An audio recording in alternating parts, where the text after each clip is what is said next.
I was really impressed with the torque of the fuel ratchets. It powered rusted nuts and bolts off at first shot. The fuel ratchet has been a lot more responsive than the air ratchets, and they have about the same power, if not more. I like not tripping over an air hose when I'm working on a car. It just makes it a lot more efficient. The fuel ratchet seems very dependable. It has the power and the torque when I need it. Grab the battery out of the charger, plug it in, and start going to work.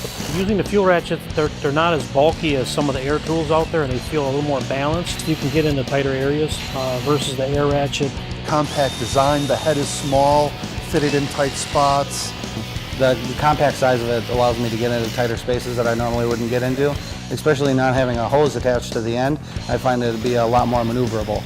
It's more portable, it's more versatile because I don't have to drag an air hose with me. You can just take the fuel ratchets and go. I feel that they're really meant for a professional use. They're durable, they're compact, they hold up well in this type of environment. I have been ridiculously impressed with the fuel ratchet's durability. The quality of the fuel ratchet tool seems to be geared more towards a professional. It holds up to lots of abuse. I will be replacing my 1/4-inch drive with a Milwaukee fuel ratchet.